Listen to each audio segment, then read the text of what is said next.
எதிலும் புதுமையாக சிந்திக்கிற என் தம்பி ரஞ்சித்தும் விறுவிறுப்பையும் வேகத்தையும் கண்களில் ஒரு மிரட்சியை ஏற்படுத்துகிற விக்ரத்தினுடைய நடிப்பு உயிருள்ள நடிப்பாக இருக்கிறது. தங்கலான் வாகை சூட என்னுடைய வாழ்த்துக்கள். லைட்டாக 1001 வாடகை வருது. அது விஷுவல்ஸ்லாம் பார்க்க அப்படி தான் இருக்குது. ஆனால் இந்த படத்தில் பிச்சு உதறி இருக்காரு பயங்கரமாக. அவர் எப்படி சொல்கிறது, எஃப்ஐட்டுக்கு ஒரு மறு உருவனா அது விக்ரம். நான் சொல்லுவேன் பர்சனலாக, எந்த ஹீரோ ஒரு பெரிய ஹீரோ கோமனை கட்டி அந்த ஹீரோ நடிப்பான். ட்ரெய்லர் பார்த்தேன். So good. விக்ரம் சாரோடைய ஆக்டிங் வந்து as usual is a versatile actor, சூப்பராக ஆக்ட் பண்ணியிருக்காரு. அப்புறம் ஜிவி பிரகாஷ் சாரோடைய music, I am a great fan of him. His musics are so good. கேட்கும் போதே இதுவும் கண்டிப்பாக ஹிட்டாக தான் இருக்கும்.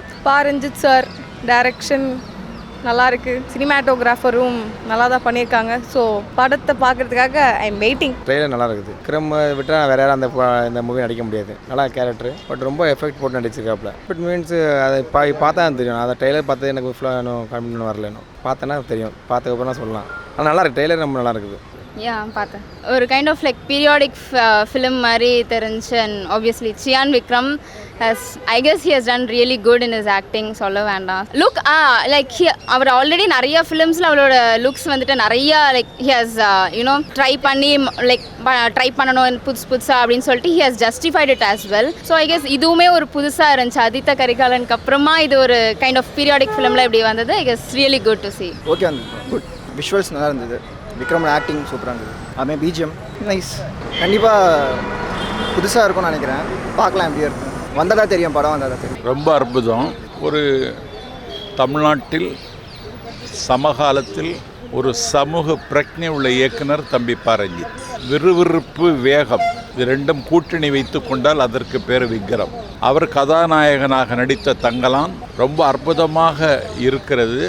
தங்கத்தை தேடுகிற அந்த இது வந்து இன்று நேற்றல்ல, வரலாற்று காலம் தொட்டு தங்கத்திற்கு உரிமை உள்ள மக்கள் தொடர்ந்து வஞ்சிக்கப்பட்டிருக்கிறார். அந்த வஞ்சிக்கப்படுகிற மக்களை ஏமாற்றுகிறவர்கள், ஏய்க்கிறவர்களை தேடுகிற ஒரு படமாக இந்த படம் அமைந்திருக்கிறது. எதிலும் புதுமையாக சிந்திக்கிற என் தம்பி ரஞ்சித்தும் விறுவிறுப்பையும் வேகத்தையும் கண்களில் ஒரு மிரட்சியை ஏற்படுத்துகிற விக்ரத்தினுடைய நடிப்பு உயிருள்ள நடிப்பாக இருக்கிறது. தங்கலான் வாகை சூட என்னுடைய வாழ்த்துக்கள். ரொம்ப அற்புதம். இது ஒரு ஏதோ ஒரு இங்கிலீஷ் படம் பார்த்தது மாதிரி எனக்கு ஒரு திகைப்பு வருகிறது. கண்டிப்பாக ஏதோ ஓகே கொஞ்சம் மிக்சடு மாதிரி தான் இருக்குது. ரீடிங் வைஸ் கொஞ்சம் நல்லா இருக்குது. ஸ்டோரியுமே டிஃப்ரெண்ட்டாக இருக்குது. வெயிட் பண்ணுறோம். நல்லா இருக்குது. லைட்டாக 1001 வாடகை வருது. அந்த மாதிரி கொஞ்சம் மிக்ஸாக இருக்குது. அது விஷுவல்ஸ்லாம் பார்க்க அப்படி தான் இருக்குது. அந்த மந்திரம் என்னென்னமோ சொல்கிறாங்க, அதுலேயும் மந்திரம் அதெல்லாம் வரும். அதனால் சொன்னேன். அவர் நல்லா தான் பண்ணியிருக்காரு. உடம்பெல்லாம் குறைச்சிருக்காரு. நல்லா வெயிலெல்லாம் நிறையா எடுத்திருக்காங்க போல். நல்லா தான் இருக்கும். ஆப்வியஸ்லி லைக் எல்லா நியூ ஃபிலிம்ஸ்க்கும் எல்லாருமே அந்த ஒரு ஹைப் கொடுத்து லைக் பார்க்கணுன்னு சொல்லிட்டு அந்த அட்டென்ஷன் கிராப் பண்ணுவாங்க obviously. And when it comes to GV Prakash music and Chiyaan Vikram, I guess obviously I'll go and see in theatres. Vikram and GV Prakash இது பேர் கேட்டாலே we don't have anything else to say. So அந்த ரெண்டு பேரோட விக்ரமோட ஸ்க்ரீன் ப்ரெசன்ஸ் அண்ட் ஜிவி பிரகாஷோட music ரெண்டுமே I think it will do great on theatres. அப்புறம் இது பார்க்க காலக்கேர் வைப்ஸ் மாதிரி வந்துச்சு ஸ்டார்டிங்கில், பாகுபலி அந்த மாதிரி.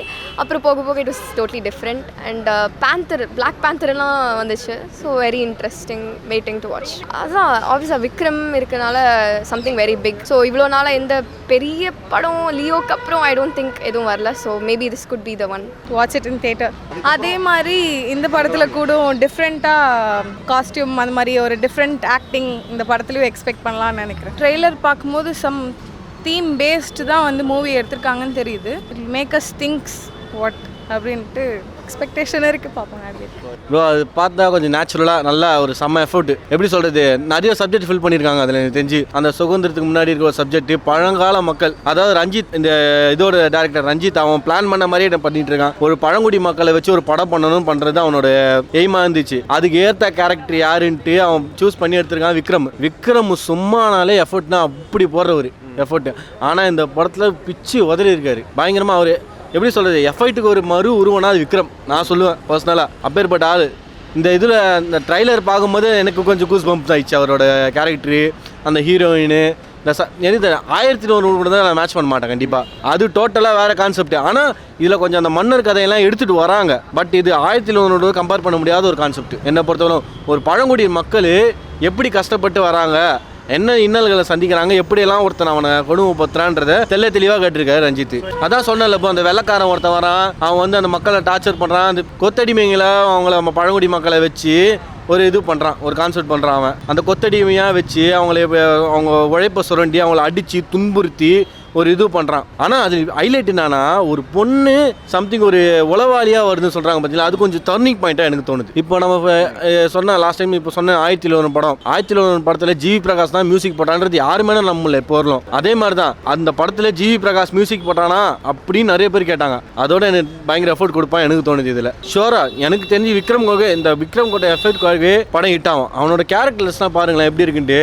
எந்த ஹீரோ ஒரு பெரிய ஹீரோ கோமனை கட்டி அந்த ஹீரோ நடிப்பான். டாப் கிளாஸ் ஹீரோவில் விக்ரம் ஒருத்தன். கிட்டத்தட்ட எனக்கு தெரிஞ்சு ஒரு சில கம்பேரிஷன்லாம் பண்ணுங்க, ஜாக்கி சானுக்கு ஈக்குவலாலாம் விக்ரம் வச்சிருக்காங்க எனக்கு தெரிஞ்சு. ஆனால் ரொம்ப எஃபோர்ட் எடுத்து பண்ணுறான். அந்த கோமனை கட்டி கடிக்கிறது, அந்த ஹேர் ஸ்டைலு, மொட்டை அடிச்சுட்டு பண்ணுறதெல்லாம் விக்ரம் தவிர்த்து என்னால் யாரும் பண்ண முடியாதுன்றது என்னோட ஒப்பீனியன். கண்டிப்பாக பார்த்துருவேன். வெயிட் பண்ணுறேன்னு சொல்கிறதோட இந்த மாதிரி ஒரு நல்ல படம் பார்க்கணுன்னு ஒரு ஹைப் இருக்குது, கண்டிப்பாக இருக்குது. அதனால தான் உண்மையிலே ஒர்த்து தான். அதில் கிராஃபிக்ஸ் வந்து நல்லா பண்ணியிருந்தாங்க. ஓகேவா, கிராஃபிக்ஸ் வந்து நல்லா பார்த்தா நல்லா பண்ணியிருக்காங்க. அதுக்கப்புறம் வந்துட்டு எப்பயும் போல் சியான் விக்ரம் சாரோட ஆக்டிங் வேறு லெவலு, பாடி டிரான்ஸ்ஃபர்மேஷன் நல்லா பண்ணியிருக்காரு. ஸோ அவரோட ஆக்டிங்கில் எப்பயுமே சொல்ல முடியாது, சம்திங் ரிலேட்டட் டு கோல்டு எடுக்கிற மாதிரி, கோல்டு டிக்கிங் அதுலேருந்து ஏதோ சம் பாலிடிக்ஸ் ரிலேட்டட் போது போல தெரியுது. கிராஃபிக்ஸ் நல்லா இருக்குது. ஸோ மூவி பார்த்ததுக்கப்புறம் தான் தெரியும் அப்படின்னு. பட் ஆனால் வந்து ட்ரெய்லர் சூப்பராக இருக்குது.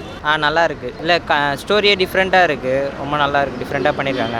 அட்வென்ச்சரஸான மூவி மாதிரி தான் இருக்குது. மியூசிக்லாம் நல்லா தான் இருக்குது. விக்ரம் ஆக்டிங் நல்லா இருக்கும்னு நினைக்கிறேன். டிஃப்ரெண்ட் ஸ்டோரியாக இருக்கணும். டைரக்டர் பாலா மாதிரி அந்த ஜேர்னலில் தான் இருக்குது. நல்லா இருக்குது. மியூசிக் ரொம்ப நல்லா இருக்குது. கண்டிப்பாக நல்லாயிருக்கும். எல்லாம் பாருங்க, படம் ரொம்ப நல்லாயிருக்கும்னு நினைக்கிறேன். எல்லாம் எதிர்பார்க்குறோம் அந்த ட்ரெய்லருக்காக, மூவிக்காக.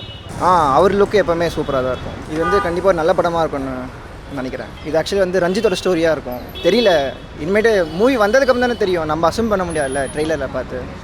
ரஞ்சித் எப்பயுமே டிஃப்ரெண்ட்டாக தான் பண்ணுவார். அது இந்த வட்டையுமே கொஞ்சம் நிறையா எஃபெக்ட் போட்டிருக்காரு.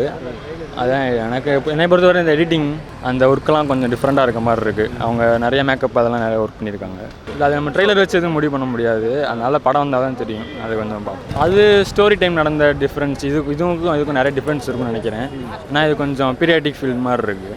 அதனால் நம்ம படத்தை பார்த்தா வந்து வர முடியும். நாங்கள் இன்னும் ஆல்பம் இன்னும் இல்லை. ட்ரெய்லர் பொறுத்தவரை இப்போ வரை ஓகே, எல்லாமே பேக்ரவுண்ட் மியூசிக் எல்லாமே சூப்பராக இருக்குது. படம் வந்தால் இதுக்கப்புறம் ஆல்பம்ஸ் விட ஒன்றா பார்ப்போம், நல்லாயிருக்கும். அதெல்லாம் ப்ரோ ரஞ்சித் விக்ரமோட எஃபெக்டாக கண்டிப்பாக ஆகும். வெயிட் பண்ணுறோம் ப்ரோ. இனிமேல் ஒன்றா கொஞ்சம் பிளான் ட்ரெய்லர் விட்டுருக்காங்க. இனிமேல் சாங்ஸ் அதெல்லாம் விட கொஞ்சம் அவரோட ஸ்டைல் ஆஃப் இதுவே மூவி மேக்கிங்கே அந்த மாதிரி தான் போகுது. ஸோ இதுலேயும் இருக்க சான்சஸ் இருக்குது. ஏன்னா நம்மளால் ப்ரெடிக்ட் பண்ண முடியாது. பட் ஆனால் இட்ஸ் குட் டு வாட்ச். நம்ம கேஜிஎஃப்ல அப்புறம் பார்த்துருப்போம். அதில் என்னென்னா வந்துட்டு லைக் கேஜிஎஃப் வந்து it's a movie of like big shot கூட கேம் பிளே இருக்கும். அதாவது பெரிய ஷாட் லைக் பிஎம் அந்த மாதிரிலாம் இன்வால்மெண்ட் இருக்கும். இதிலலாம் அந்தளவுக்கு இன்வால்மெண்ட் இருக்காது. இதில் இது வந்து ஒர்க்கு, அதாவது இதில் எப்படி வரும்னா வந்து லைக் ஓனர் கம் ஒர்க்கர், அந்த கம்யூனிசம் மாதிரி ப்ராப்ளம் இருக்க சான்சஸ் அதிகன்ற மாதிரி நான் எக்ஸ்பெக்ட் பண்ணுறேன். We have to wait and watch. ஏன்னா நான் சியான் விக்ரம் எப்பயுமே மூவிஸ் நல்லாயிருக்கும். அவர் மூவிஸை சும்மா வேணுமிக்க எடுக்கணும்னு சொல்லி எடுக்க மாட்டார். ஒன்ஸ் எடுத்தால் அது பெஸ்ட்டாக கொடுக்கணும்னு சொல்லி பார்ப்பார். அந்த மாதிரியான ஆள் தான். ஆனால் கிராஃபிக்ஸ் நல்லா இருக்குது. ஸோ மூவிஸ் கண்டிப்பாக அவர் இவ்வளோ தூரம் எஃபர்ட் போட்டிருக்காரு. ஸோ அவர் எஃபர்ட்காகவே நல்லா ஓடுன்னு நம்புகிறேன் நான்.